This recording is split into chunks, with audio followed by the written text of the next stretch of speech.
Hi everyone, Mr. Miller here. This is 2019 paper 3. Please make sure that you have tried the paper first.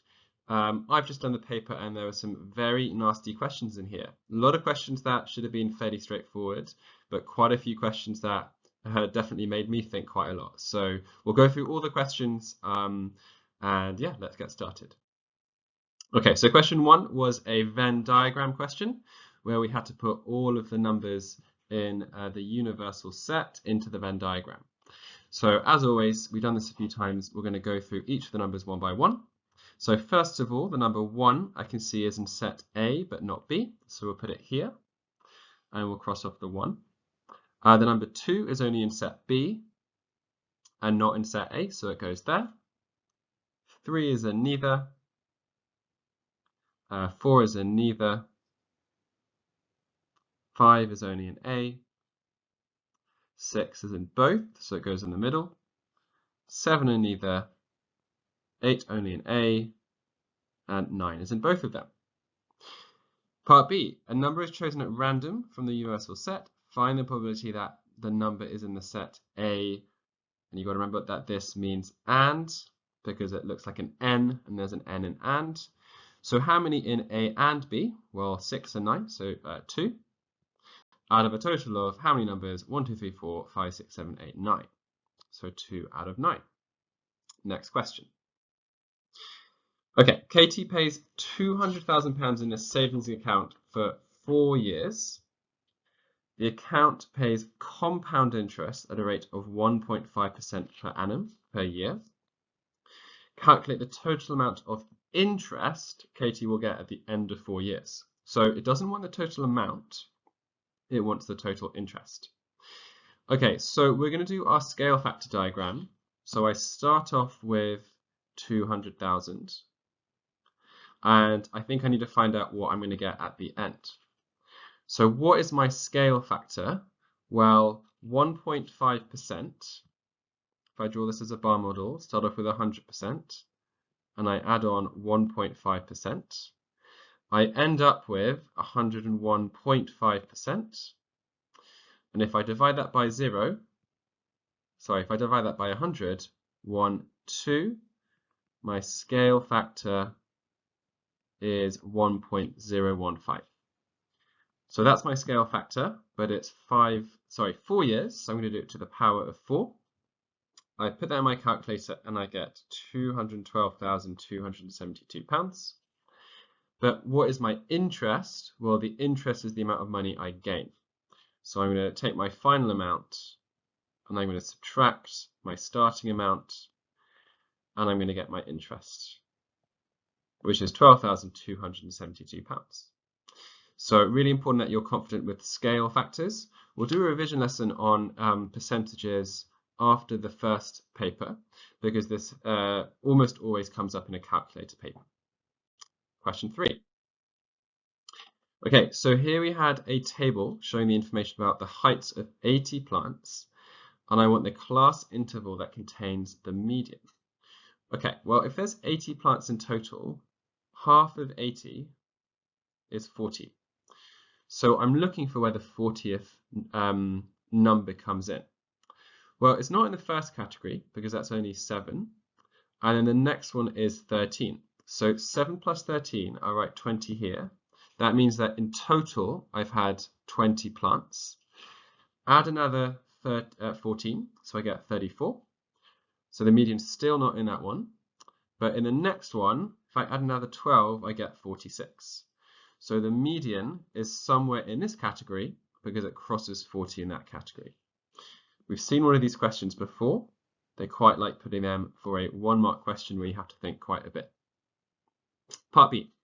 On the grid, draw a frequency polygon for the information in the table.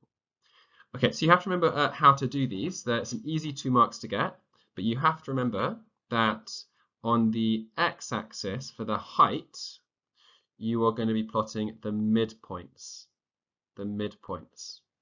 So I can just put them in the table here. My midpoints are going to be 15, 25, 35, 45, 55, 65.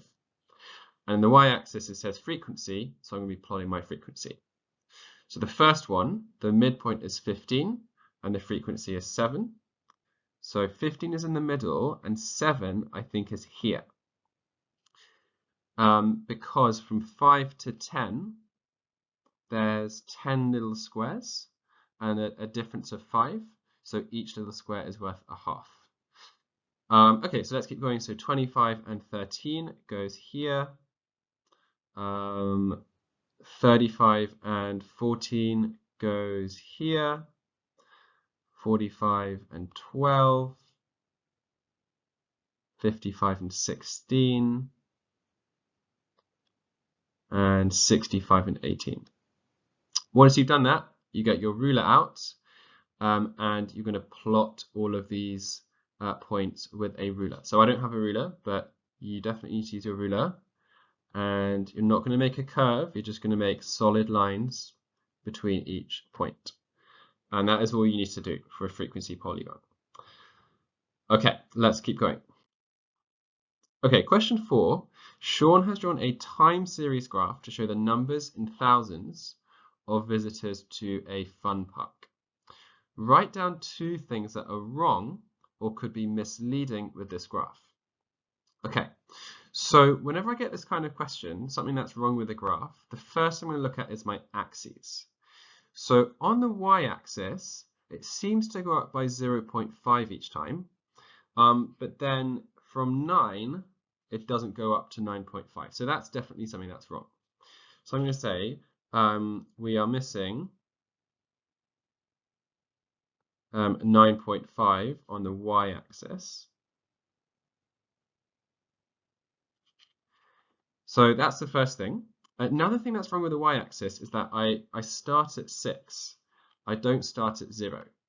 So I can say we don't start at 0 on the y-axis.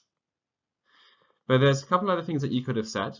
So looking at the x-axis, you could have said that it says year, but what do these numbers 2, 3, 4 actually mean? So this is really unclear what these numbers mean. And then a final thing is that a time series graph has to be drawn with a straight line. These are curves, so that would be a 4th thing that you could say. But you only need to say 2 things. Okay, next question. Diagram shows a hexagon. Okay, hexagon, 6 sides. See that there? The hexagon has 1 line of symmetry. Okay, so that would be the line of symmetry. So it says FA equals BC. Okay, EF equals CD. Angle ABC equals 117. Angle BCD is twice the angle of CDE. Okay, so I don't know what those angles are, so I'll probably need to call one of them X. Let's call the smaller one X, that one there, and then BCD is twice that, so I'm going to call it 2X. And it wants me to work out the angle of AFE. Okay, well, because it's got 1 line of symmetry, what does that mean? Well, it means that all of the angles on the other side of the diagram are the same. So I can put in an X there, a 2X there, and 117 there. So now I've got all of the angles, I need to remember what the sum of angles in a hexagon is. So step number 1, sum of the angles. A hexagon's got 6 sides, so 6 minus 2 is 4, and 4 times 180 is 720. So that's what the sum of the angles is. Step 2, I'm going to form an equation. So 2x plus 2x plus x is 6x.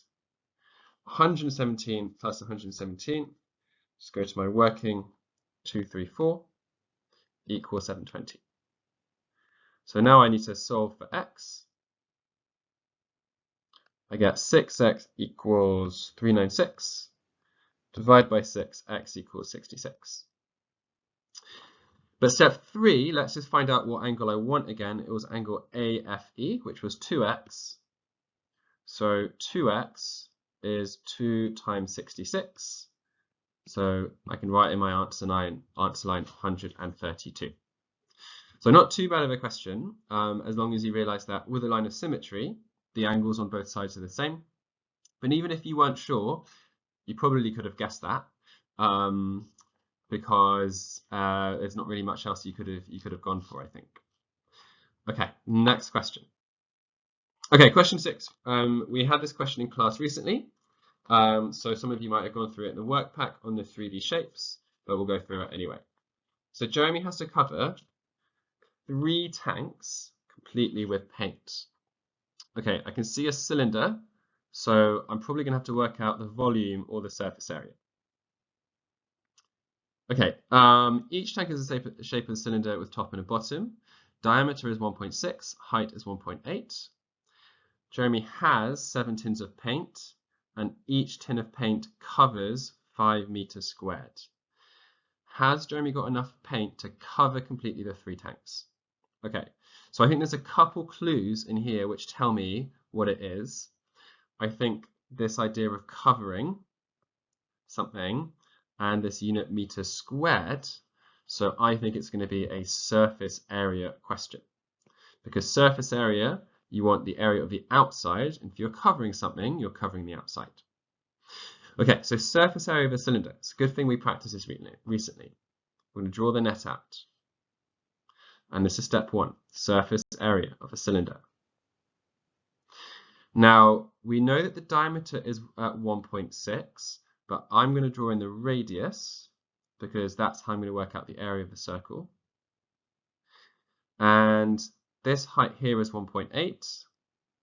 And you need to remember what this length is. That length there is the circumference. Pi times diameter, pi times 1.6. Okay, so now I'm ready to find the area of all of these shapes. This circle here, pi times radius squared, pi times 0.8 squared, 0.64 pi. And the other circle is the same, 0.64 pi. And the rectangle, well, this is going to be 1.8 times 1.6 pi, which is 2.88 pi. So the total surface area, I'll do it here, 2.88 pi, 1.64 pi, 1.64 pi, which is 4.16 pi. Okay, so that's the area of surface area of one cylinder, but I've got 3 tanks. I've got 3 tanks, so I'm just going to times that by 3. And let's put that as a decimal, 39.207. That is the total surface area I need to cover. Okay, so now I need to find out if I've got enough paint to cover it. So step 3. I got 7 tins of paint. Each tin of paint covers 5 meters squared. So how much can I cover with my paint altogether? Well, surely it's just 7 times by 5, which is 35. So I need to cover 39.207, and I can cover 35. So do we have enough paint to cover the 3 tanks? No. So I'm going to say no, since 35 is less than 39.207. Okay, so you need to make sure that you're really happy working at the surface area of a cylinder, because a 5-mark question, that one there. And once you had the surface area of the cylinder, the rest of it was okay. Let's keep going. Okay, question 7 was just something that you need to put in your calculator. So remember, when you're putting something like this into your calculator, the first thing that you need to do is put the square root sign and then the fraction button. And then you do the rest of it. So I did that to 3 significant figures. I got 0.319. So just make sure that you're really happy with your calculator. Okay, question 8, 1 mark. ABC is a right-angled triangle. Okay, let's have a look at that triangle.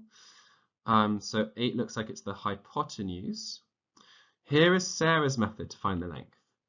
Okay, so she said BC squared equals AB squared plus AC squared. So she is saying that basically C squared equals A squared plus B squared. So she is saying that the hypotenuse is BC. But we know that the hypotenuse is 8. So let's say what she should have done. So we can say 8 centimeters is the hypotenuse, not BC. We can also say she should have done AB squared plus BC squared equals AC squared. Okay. Roy is going to enlarge a triangle PQR with center C and scale factor 1.5. Explain why Roy's diagram is not correct. Okay, so we need to find a mistake in the diagram. The first thing I know about a scale factor of 1.5 is that all the sides are 1.5 times bigger in the bigger triangle. So let's have a look at P to Q, that is 2, and X to Y, that is 1, 2, 3, 4, 5. So 5 divided by 2 is 2.5.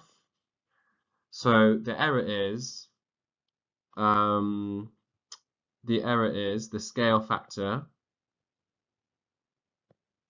is 2.5, not 1.5. Okay, let's keep going.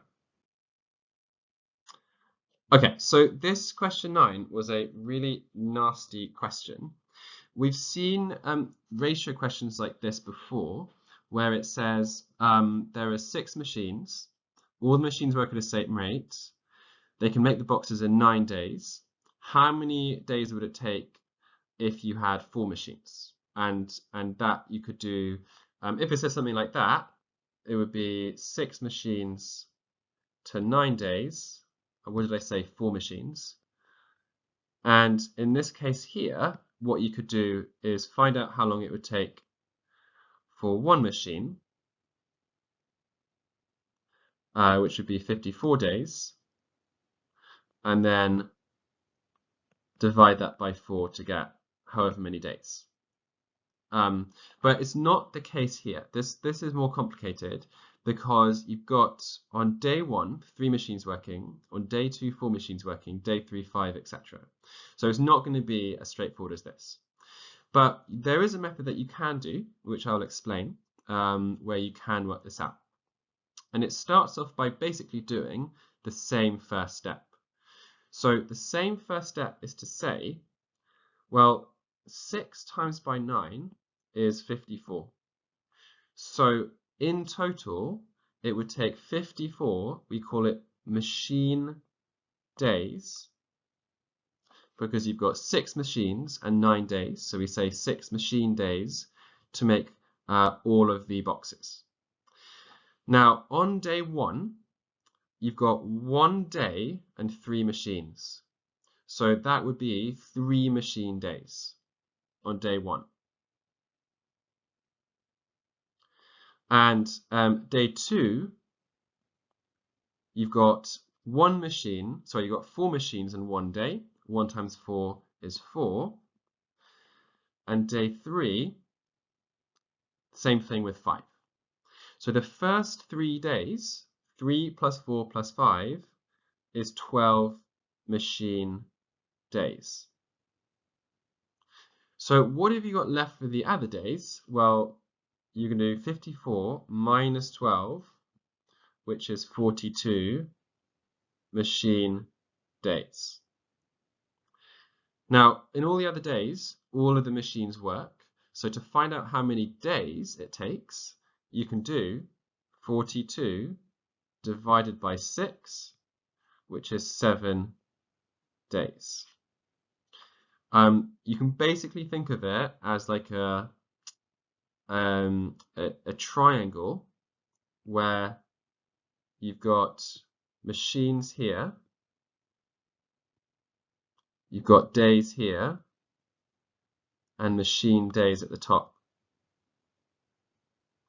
So I did 42 machine days divided by 6 machines, which is 7 days. Okay, so in this one here, I wanted the total number of days, which was day 1, day 2, day 3, so 3 days, plus another 7 days. So 3 plus 7 is 10 days in total. Okay, let me know if you want me to go over that question again in class. That was a tricky one, but let's move on for now. Okay, question 10 was another fairly tricky question. Again, it was a percentage question with compound interest. So another one of these questions. Let me just get my notes ready. So Marie invests 8,000 in the account for 1 year. At the end of the year, interest is added. Marie pays tax on this interest at a rate of 20%. She pays £28.20 tax. What is the percentage interest rate?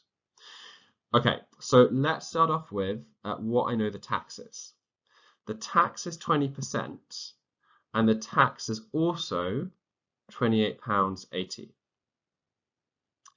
So if 20% was the tax, I think I can work out the interest, because the interest would be 100%. So if I times this by 5, the original interest is £144. Okay, so now I'm going to set up my scale factor model again. So at the start, she had 8,000. At the end, she had, well, if she had a £144 interest, at the end she had £8,144. And now I do my scale factor. But how do I find out my scale factor? Well, I'm going to do 8144 divide by 8,000, which was 1.018. So 1.018, and I need to work out what this is as a percentage interest rate. Well, do you remember in the first question? In the first question, we had a 1.5% interest rate, which was 1.015. And now we've got something similar, actually, 1.018. So we can kind of see that that interest rate is just going to be 1.8%. So what I've done there is I've converted my scale factor to my interest rate. So that was a little bit of a nasty question, but again, we're going to practice doing that before paper 2. Okay, question 11. This was a bit of a nicer question. So in May 2019, the distance between Earth and Mars was 3.9 times to the power of 7 kilometers. A signal was sent, and it tells us the signal traveled at a speed of 3 times 10 to the power of 5 kilometers per second. And so I think it's distance, speed, how long. Okay, so it wants the time. So it's a distance, speed, time question. Distance, speed, time. And I want time. So time is distance over speed. So the distance was this. The time was this. And you have a calculator. You get your answer, 130 seconds. Okay, then it says the speed of the signal was actually less than what it was before. How will this affect your answer? Okay, well, I know that time is distance over speed. So if speed goes down, what happens to time? Well, if I'm dividing by a smaller number, my answer is going to be bigger. And if you think about it, if the speed of something is lower, it's going to take longer for you to do that. Let's say you're running around a track and you lower your speed. What happens to your time? The time gets bigger. So say the time would take longer. That's what you would need to say. Okay, next one. Okay, question 12. Patrick has to work out the exact value of 64 to the power of a quarter. He says a quarter of 64 is 16, so 64 to the power of a quarter is 16. What is wrong with what he says? Well, we've done indices recently as well. So we know that, let's say we had 64 to the power of a half, you would know that that is the root of 64, which is 8. So if I had 64 to the power of a quarter, that would be the fourth root of 64, which I did that in my calculator earlier, and I got 2.8 something, 2.828.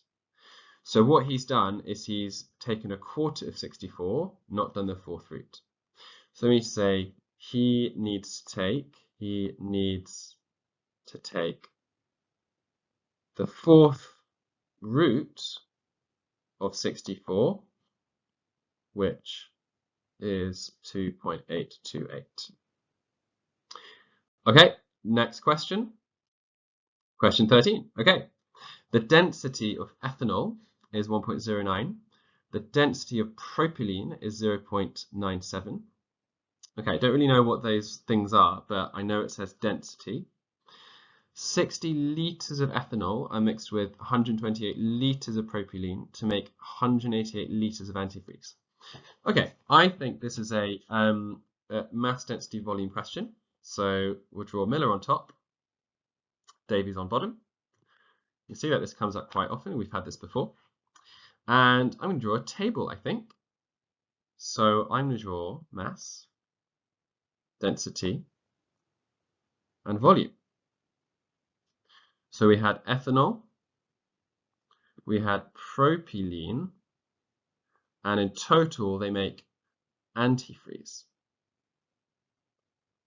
Okay, so let's put in what we know. So I know the density of ethanol, put that in mass by mistake. The density of ethanol, 1.09. Density of propylene, 0.97. And I want to work out the density of the antifreeze. I'm told that I got 60 litres of ethanol. Now, you would actually get this right if you left your volume in 60. But technically speaking, because density is in grams per centimeters cubed, and there are 1,000 centimeters cubed in 1 litre, we probably should convert these litres to centimeters cubed by doing this. Now, if you didn't do this, you actually would have got the same answer as me, but we should just do 60,000 for our volume of ethanol, 128,000 for propylene, and 188,000 in total. Okay, so those are the volumes. Now, I need to work out my masses next. So mass is density times volume. So you are going to do for ethanol 1.09 times 60,000, and propylene the same thing. And you're going to get 65,400 and 124,160. So what do we do next? Well, we know that we can add volumes, we can also add masses. So adding the masses was 189,560. And then the density, mass divided by volume. So 189,560 divided by 188,000 to 2 decimal places, I got, let me just do that on my calculator because I think I did it earlier and I got the wrong answer.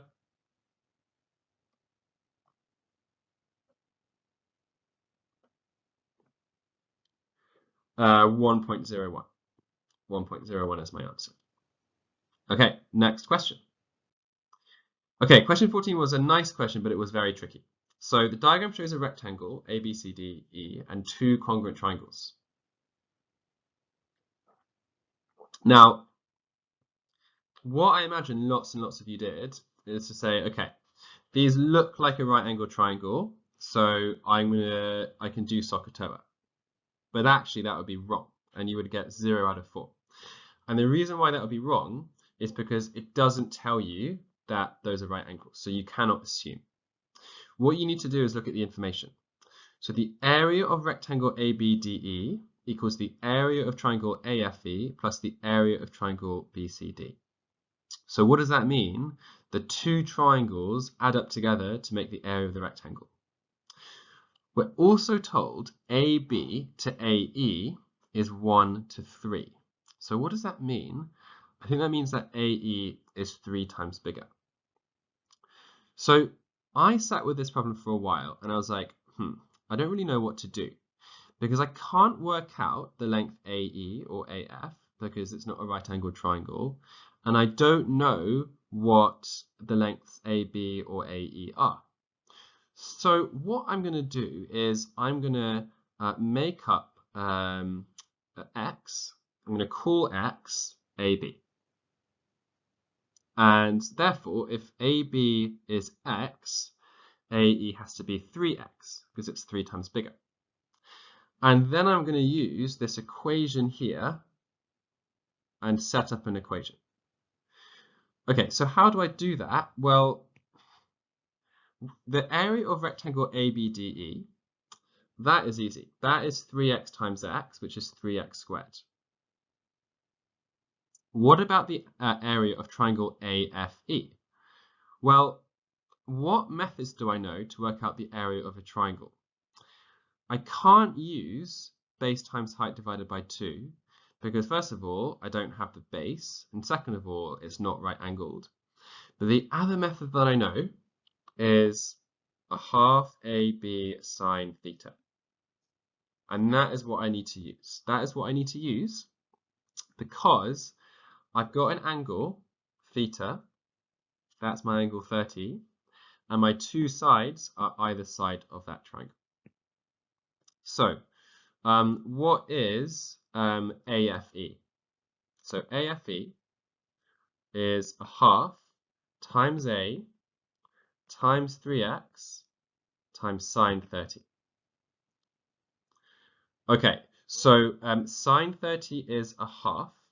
So if you do a half times 24 times 3x times a half times 24 times 3 times a half gives you 18x. That is an expression for AFE. But let's go back to the equation. The area of the rectangle is the area of the triangle AFE plus BCD. So 18x plus 18x is 36x. So that is the equation that I can solve. Okay, what can I do here? Well, I can divide both sides by 3. Got x squared equals 12x. And I can divide by x, so I get x is equal to 12. So once I had that equation easy to solve, the difficulty here is thinking it could be a right angled triangle. It must be a right angled triangle. But yeah, I bet that caught a few of you out. So just remember, if you're not told that something's right angle, don't assume it. And if you've got a question with area of a triangle, always be prepared to use a half AB sine theta. That was a nasty question. Let's keep going. Okay, so question 15 we have not done before, so I'm going to skip through it fairly quickly. I have put the Corbett reference in here in case you want to see it. We're going to do it after the mocks. So we've got, this is a graph transformation question. Now, essentially, if I draw on a coordinate grid, this point here, 7, 2, there's actually two transformations. If I transform a graph to f of minus x, that is a reflection in the y-axis, so this one here. And if I have minus 3, that is a translation down 3. So how does this work? Well, if I reflect 7, 2 in the y-axis, it's going to be over here. So it's going to be minus 7, 2. And then if I move it down 3, it's going to be -7, -1. So that was your answer. But again, have a look at the core bit if you want to. There's a nice video on graph transformations, and we'll do it in class properly after the mocks. Okay, question 16, we'll keep going. We've got a quadratic sequence here. We had this on the last paper, and we did do it in year 10, something we haven't revisited for a while, so definitely make sure that you're happy with it. So I'm just going to draw the sequence down below, so I got a bit more space. And my first step is to figure out my first difference.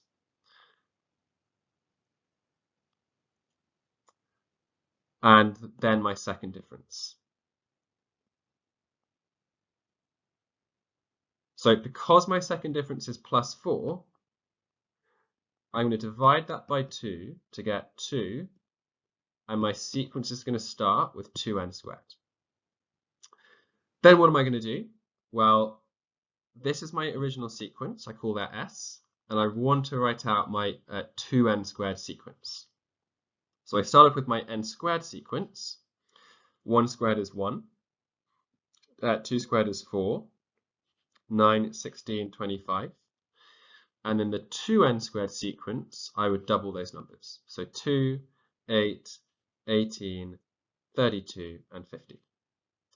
So now what I need to do, my original sequence, let's just change color, minus 2n². So I'm going to do -1 minus 2, 5 minus 8, 15 minus 18. And so what I'm left with is -3. Now, usually I'd have to work out the nth term of the blue sequence, but because it's just -3, I can just write -3. So that is my answer. Again, I put the core bit reference because this has come up in other past papers, so it's likely to come up in your mocks. Let's keep on going. Okay, question 17. So we had 4 graphs here, and we've done some of these, but we haven't done a couple of them. So we have done inverse proportion. I have shown you that graph before. That graph is B. So inverse proportion looks like that. Trigonometric functions we haven't done. So trigonometric functions are sine, cos, and tan. Graph A is the trigonometric function. This is actually the graph of sine x, but we'll discover that after the mocks. Now, we have also done direct proportion to root x, and that is going to be C, which means the exponential function is D. An exponential function basically means it increases at an increasingly fast rate. So that was the answer to question 17. I put some core bit reference videos if you want to check out more on those graphs. Okay, question 18a was really straightforward. We did this way back at the start of year 10, and we're going to do box method to expand the triple bracket, the first set of brackets.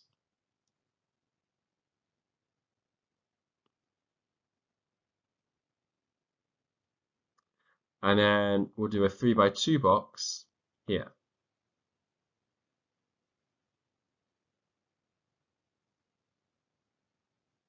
Oh, made a little mistake. It's got to be cubed there.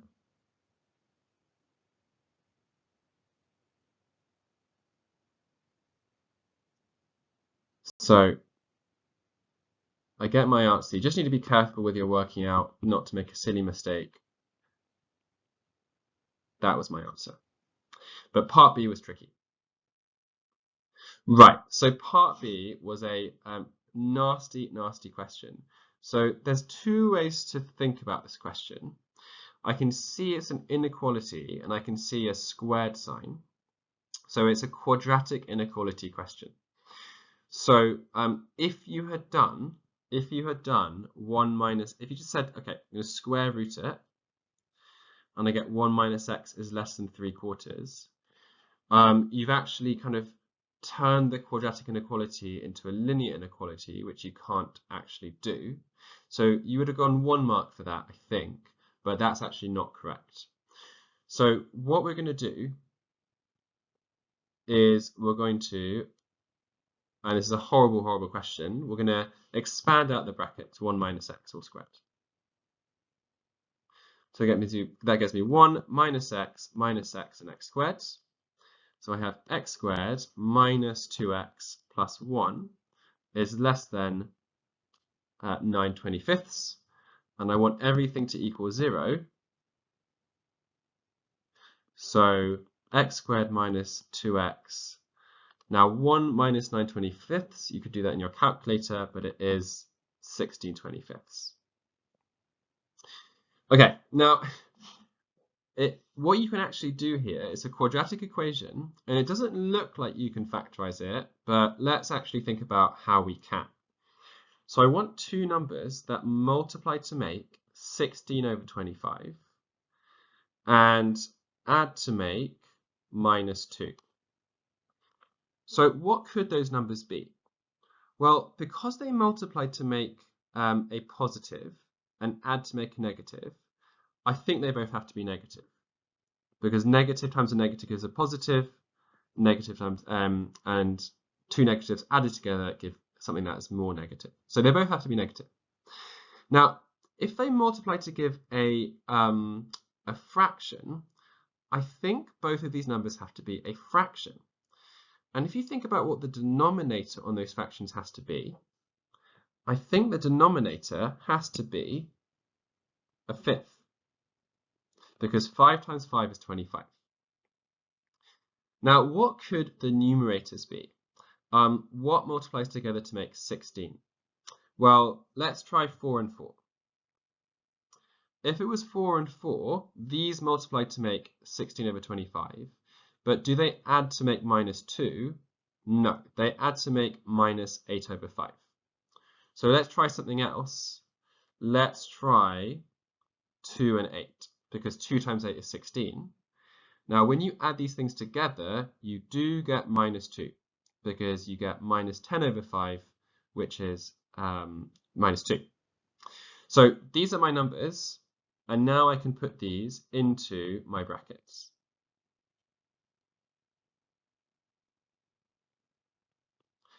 Then I do my quadratic graph.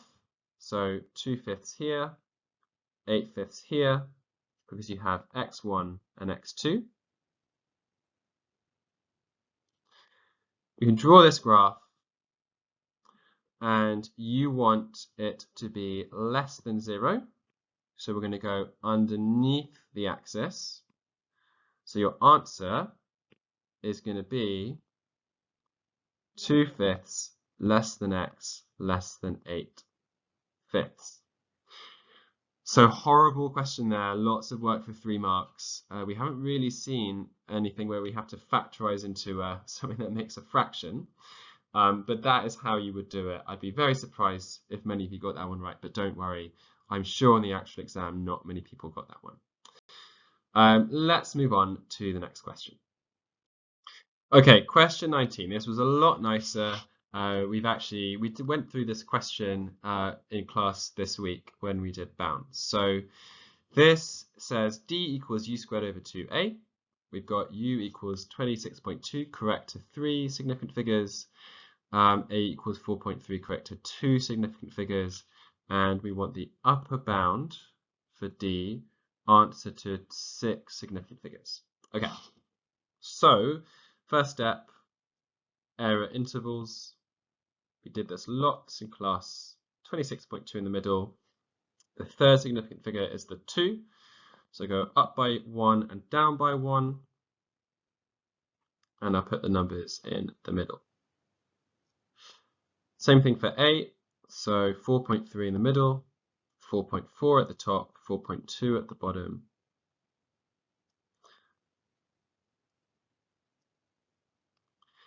And the upper bound, well, let's write out d equals u squared over 2a. Do we want the upper bound for u or the lower bound? Same thing for a. Well, to get the biggest possible value of d, I think I want the biggest possible u, and I want to divide by the smallest possible value of a. So, in your calculator, 26.25 squared over not 4.25, I almost made a mistake there, 2 times by 4.25, because it is 2a. And 6 significant figures, let me get my answer, 81.0662. Okay, the lower bound is 78.6003. So I don't need to work out the lower bound, they've told us. So I got the upper bound, which I'll just write out again, which was this, and the lower bound, which is this. By considering bounds, write the value of d to a suitable degree of accuracy. Okay, so we did this in class. When it says suitable degree of accuracy, we need to think, what do both of them round to? So, do they round to 81? No, they don't round to 79. I think they both round to 80. I think they both round to 80 if you round them both to the nearest 10 or to one significant figure. So we're going to say d equals 80 because both upper bound and lower bound round to 80 to one significant figure. Okay, so that should have been a nice 5 marks to get there. Almost done. Question 20. Solve the simultaneous equations x squared minus 4y squared equals 9, 3x plus 4y equals 7. So I know, because I can see the squares and it's worth 5 marks, this is quadratic simultaneous equations, which we did not too long ago. So step one, I need to put x equals or y equals using the linear equation. So let's start off with, so my aim is x equals or y equals. So let's start off with my first equation. And you could make y the subject. I'm actually going to make x the subject. So I want x equals, how am I going to do that? Minus 4y, and then divide by 3. So I'm going to have x equals 7 over 3 minus 4 over 3y. And this is going to end up being a really nasty question. Okay, so now I need to substitute x into my first equation, which was x squared minus 4y squared equals 9. And instead of x, I'm going to write 7 over 3 minus 4 over 3y squared. So this is really, really horrible because I need to do my box method on this thing with fractions. So I need to be really careful. I got 7 over 3 minus 4 over 3y, 7 over 3 minus 4 over 3y. So I need to be really careful when I'm multiplying. 7 thirds times 7 thirds. Well, multiply the numerators, multiply the denominators, 49 over 9. The next one, minus 28 over 3y. Same thing down here.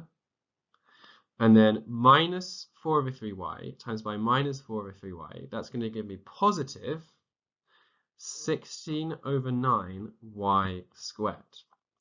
Really, really nasty. Okay, what is that going to give me? That's going to give me 16 over 9y squared minus 56 over 3y. So I added those minus 28 over 3's together. Plus, oh, I realized a mistake. It's not, did you see my mistake? It's not minus 28 over 3. It's minus 28 over 9. So let me just go back and fix that. So over 9, 9, 9. And plus 49 over 9. Okay, so let's write that down here. 16 over 9y squared minus 56 over 9y plus 49 over 9 minus 4y squared equals 9. So this looks really, really nasty because I've got this fraction here. But there's something I can do to everything to get rid of that 9. I think I can just multiply everything by 9. If I do that, I'm going to get rid of that denominator of 9. So the first one is going to be 16y squared minus 56y plus 49. Now I also need to multiply the other things by 9. So minus 36y squared equals 81. Okay, let's continue my working up here. I have got 16y squared minus 36y squared. So minus 20y squared minus 56y plus 49 equals 81. So I know I need to get everything onto one side, but I don't like having minus 20y squared. So actually, I want to get that to be positive. So I'm going to move everything onto the right-hand side, like this.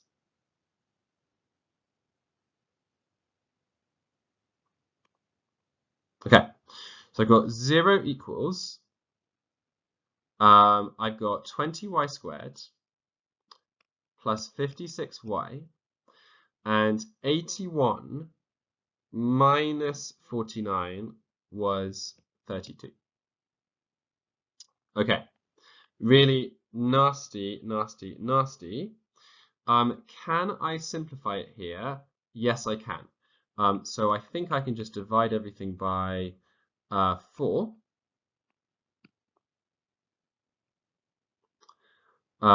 So I've got this. And now I need to factorize it.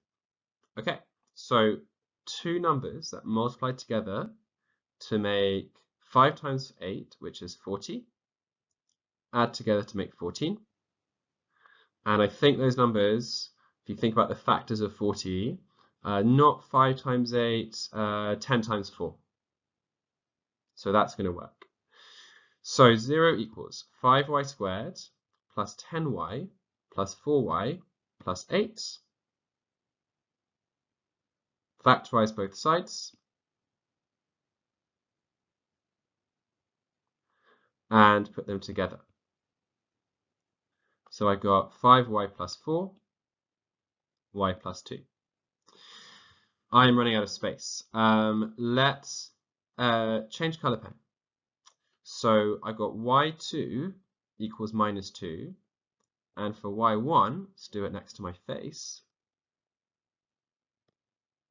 I've got 5y equals minus 4, y1 equals minus 4 over 5. Okay, so I've got my two values of y, but now I need to find my values of x. So it's my final step. Let's do it in this space here.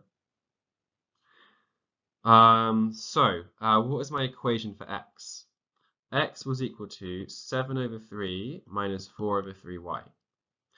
So to get x1, I'm going to substitute in my value for y1, which was minus 4/5.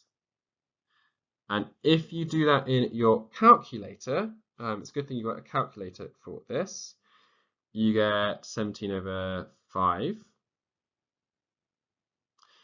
And for x2, substitute in minus 2, and x2 is going to give you 5. Okay, so that is my answer. We can just write that on the number line, so I'll use purple. So x1 equals 17 over 5, x2 equals 5, y1 was minus 4 over 5, y2 was equal to minus 2. So a ridiculously hard question there, but it really does test your algebra skills. So well done if you were able to make that through. Well done if you were able to follow along with me. It doesn't get too much harder than that, but definitely a good thing to practice these questions on Corbett, because when they do come up, they're always worth 5 marks. So a few more questions to go, we are almost there. Okay, so question 21 gives me a histogram. And the first thing I'm always going to do when I see a histogram is write that my frequency is always equal to my area. And the area is base times height. which is my class width times by my frequency density. So I haven't even read the question yet, but I'm always going to write that down. It says, onions less than 60 grams are used for pickling. Interesting. Onions greater than 120 grams are sold at the market. The rest of the onions are sent to a food processing factory. Then on the next page, it gives me a pie chart and it asks me to find the angle for the onions sent to the food processing factory. Okay, well, before I think about the angles on the pie chart, I am definitely going to want to find the frequency. So how do I do that? Let's first of all have a look at the onions less than 60 grams are used for pickling. Let's do this in red. So pickling is going to be this red one there, and that's going to be 60 times by 2, which is 120. Then greater than 120 grams, let's do this in purple, are sold at the market. So it is this little rectangle here and this one. So the first one, it looks like this thing here is between 120 and 150. So let's say that's 135. So the first one, the little rectangle, the class width is 15 times by 6, which is 90. Because this difference here was 15. And then this difference between 135 and 180 is 45. So 45 times by 2 is 90.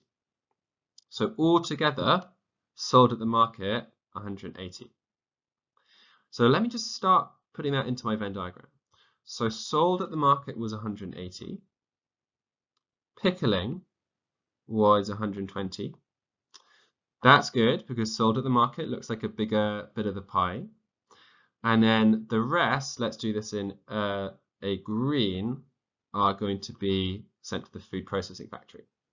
So this is the first one. So that is going to be 30 times by 5. And then this one, a bit easier to work out, 30 times by 9, which is 270. So all together, add them up, put 420 in the pie chart. Okay, so how am I going to work out this angle? Let's use a blue here. Well, I think I want to know what fraction is sent to the food processing factory. So it is 420 out of the total of 420 plus 120 plus 180, which in my calculator gave me 7/12. So this is 7/12 of the whole circle. Well, how many angles, what degrees are there in a full circle? Obviously 360. So if you put that into your calculator, you get 210. And that is your answer, which looks like a sensible answer because it looks like that angle is a little bit more than 180. So 210 makes sense. So at first, this question seemed really overwhelming because it was over 2 pages. I had a histogram.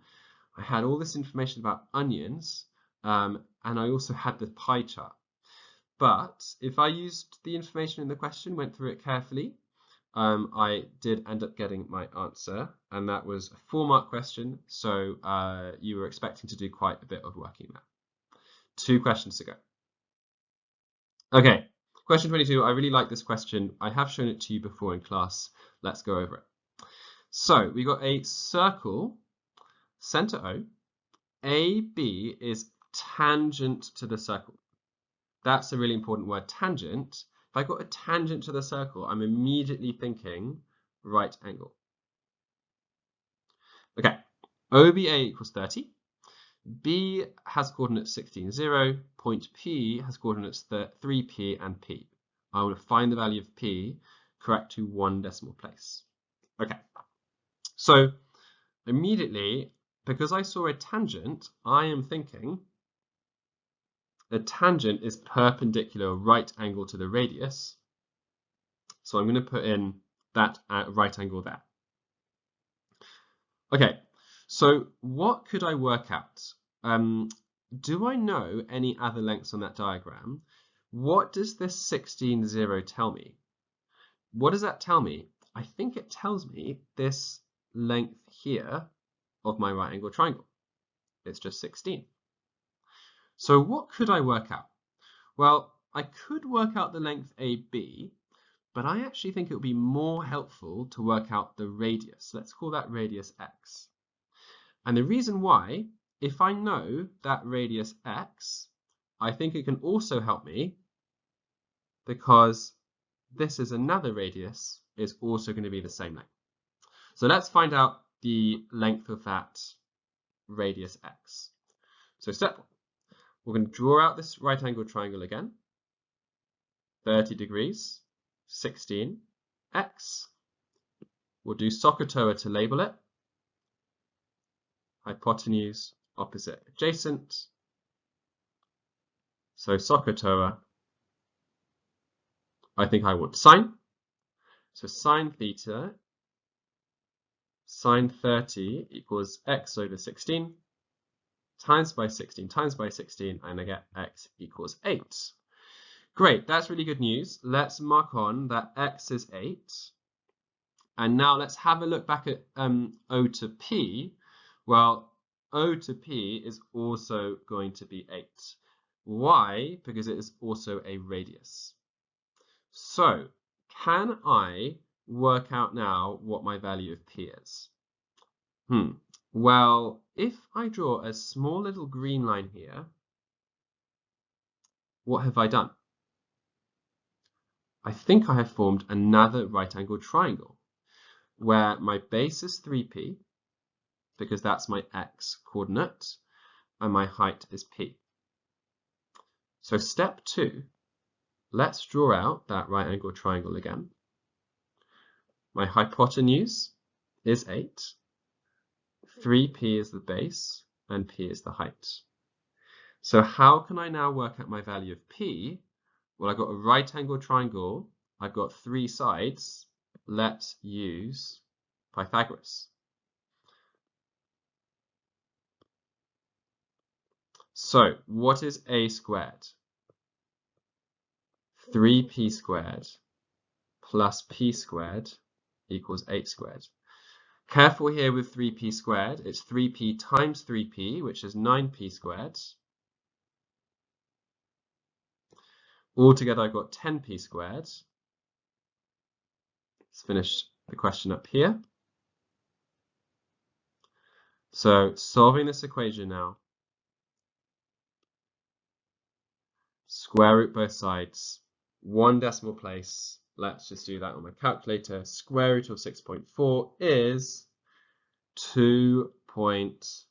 2.5. So a really nice question, that was, but it all started because I knew a tangent, I was looking for a right angle, and I had to draw on that right angle there. Once I found the radius, I used that radius up here, I drew another right angle triangle, and I used Pythagoras, and I formed an equation. So a really nice question. We've got one more to go, but it's a good question, so let's have a look. Okay, last question here, question 23. So this is a question where we can see some bearings, and we actually haven't done bearings in a while. We did bearings in year 9, so we will go through bearings again. But this actually combines bearings with some sine rule and cosine rule. So I'm going to take you through it, and hopefully you can follow my steps. So Boston is 8 kilometers from Acton on a bearing of 0.37. Chorlton is 9 kilometers from Boston on a bearing of 150. Okay, I can see that on the diagram. Find the bearing of Chorlton from Acton. Okay, so Chorlton from Acton, let's just highlight. Chorlton from Acton. Remember, that means I need to start at Acton and go to Chorlton. So start at Acton, go to Chorlton, and I actually want this whole angle here, because remember, bearings start clockwise from north. But what I really need to find, let me just rub this angle out. What I really need to find is this angle here, and I just need to add 37 onto that at the end. Okay, so how do I find this angle here? Well, with these types of questions, you're always going to be drawing out the triangle that you have. So let's draw out the triangle ABC and finding some angles, A, B, and C. So what do I know already? Not too much. I only know 8 and 9. That's all I know for now. But I think I can find one of the angles in there. So the angle down at C, I don't think I know, but let's have a look at the top angle. How can I find this top angle here? Just change color to a blue. So how do I find this top angle here? Well, do you remember that if I've got the 37, I can work out what this angle is at the top because those two angles sum to 180. They are co-interior. So that is 180 minus 37, which is 143. And now I can find this angle here because I've got angles around a point. 143 plus 150 is 293. Take that away from 360, and I get 67. So I can put this angle 67 at the top of my triangle. Now what? Well, remember I need to find the angle down at A, but I can't yet do that. But what can I do? Well, when I've got an angle and the two sides either side, that is an angle sandwich. So I think I'm going to use my cosine rule. So cosine rule because I've got an angle sandwich. Let's use purple for this. So cosine rule. A squared equals b squared plus c squared minus 2bc cos A. Let's put this on the diagram. And let's substitute in. So I've got a squared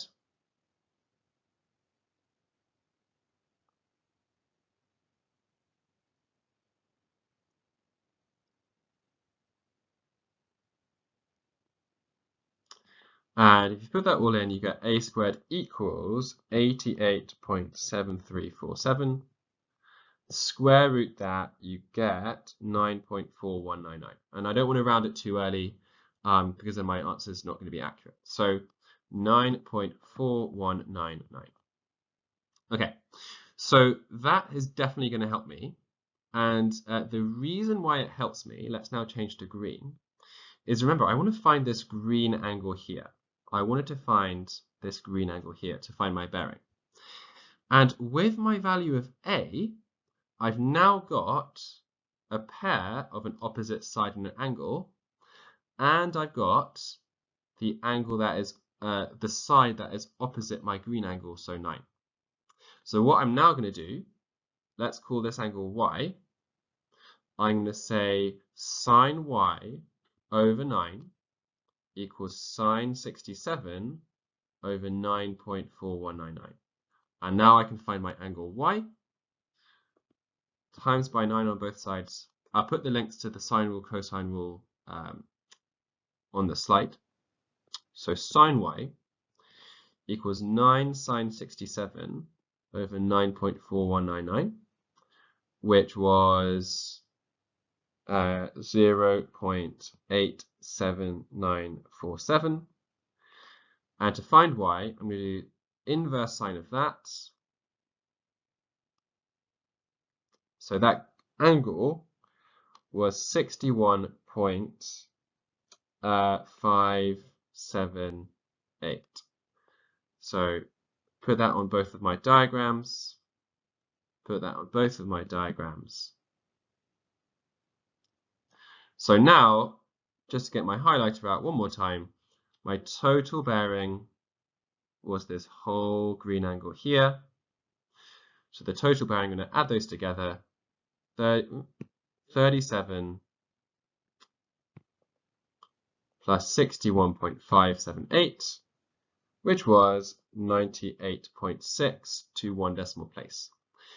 But one thing I need to remember is that my bearings start with a 0. They have 3 digits. So my answer is actually going to be 098.6.